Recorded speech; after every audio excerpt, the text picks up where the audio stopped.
Assalamualaikum warahmatullahi wabarakatuh.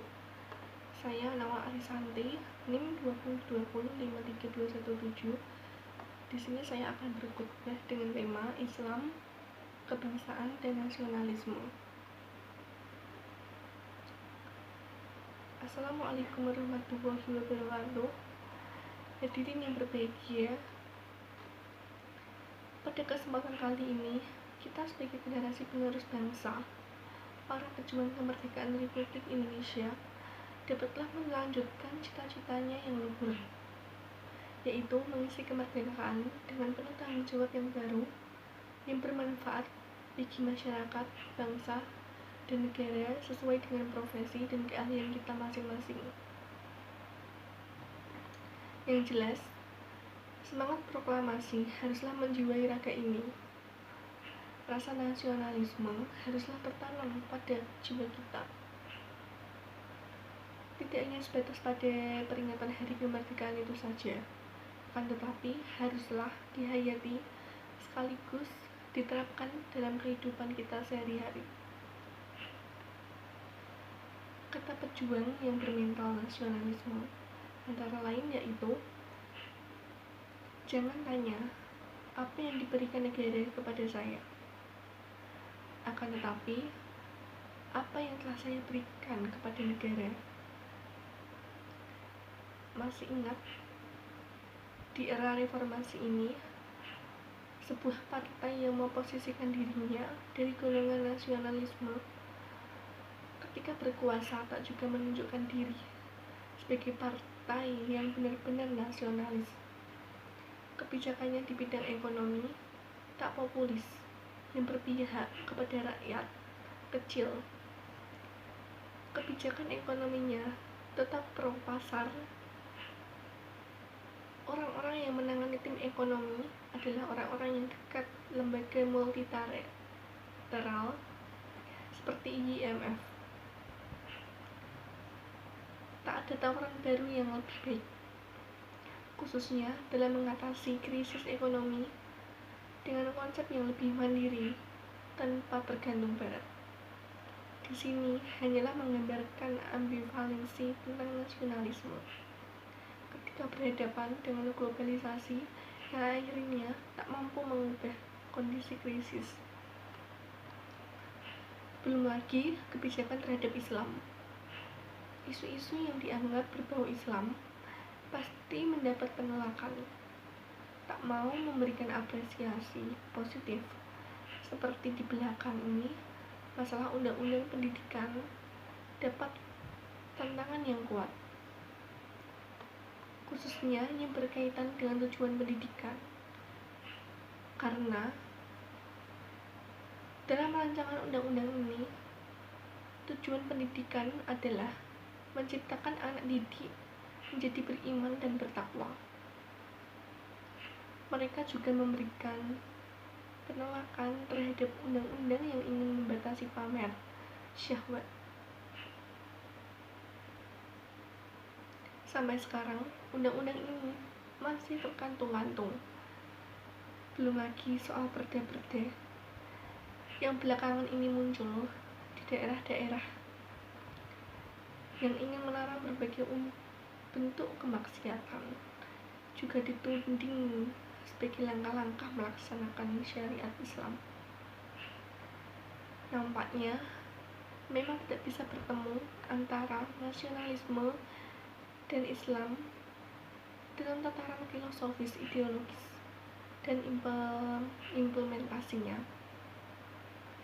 Bukan hanya filosofis dan ideologis yang berbeda, tapi dalam bentuk implementasinya juga berbeda. Karena landasannya berbeda, yang tak mungkin dapat disatukan dan diwujudkan, kalaupun pernah terjadi, tak lain lebih pada kekuasaan semata-mata. Tapi secara ideologis tak pernah dapat disatukan, dan ibaratnya seperti minyak dan air. Dulu, ketika zaman Soekarno, pernah golongan Islam mau bersedia mendukung Soekarno ketika membentuk kabinet KG4 Mensakom di mana golongan nasionalis agama dan komunis disatukan dengan kekuasaan, tapi itu tak lebih dari akal-akalan dan tak berumur panjang. Jadi, kalau sekarang masih ada obsesi yang menginginkan penyatuan antara golongan nasionalis dan Islam, itu adalah hanyalah khayalan atau manipulasi politik yang bersifat artifisial. Hadirin yang dirahmati oleh Allah, dalam perspektif Islam, konsep nasionalisme mengacu kepada kehidupan Kanjeng Rasul Muhammad SAW sebagai uswatun hasanah dalam rangka mendirikan tatanan sosial politik di Madinah. Hadirin yang berbahagia, dalam konteks ini terdapat dua hal atau alasan bagi kehidupan bernegara yang diatur di dalamnya, antara lain adalah yang pertama, bertetangga. Semua pemeluk Islam adalah satu umat,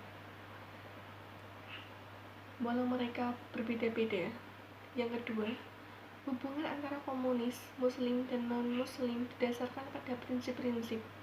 Antara lain, prinsip-prinsipnya yang pertama, bertetangga yang baik. Yang kedua, saling membantu dalam menghadapi musuh bersama yang datang dari luar Madinah. Yang ketiga, saling menasihati. Yang keempat, membela negara yang teraniaya. Yang kelima, menghormati kebebasan beragama. Dalam konteks ini, dalam konteks Indonesia, mereka mestinya harus memahami masalah negara, kebangsaan yang dibangun atas nama pluralistik dan heterogen, seperti negara Indonesia ini, di mana Indonesia ini terdiri dari lebih dari 1000 suku, bangsa, dan pulau yang berbeda-beda keyakinan agamanya, di mana tidak dibeda-bedakan dalam undang-undang. Semua mempunyai hak yang sama. Sebagai firman Allah dalam surat An-Nisa ayat 9 yang berbunyi,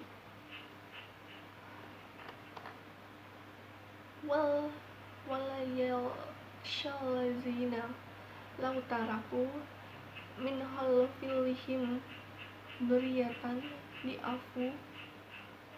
di'afan khalifu alaihim falyattaqullaha waliyaqulu qawlan sadida, yang mempunyai arti, dan hendaklah takut kepada Allah orang-orang yang seandainya meninggalkan di belakang mereka anak-anak yang lemah, yang mereka khawatir terhadap kesejahteraan mereka.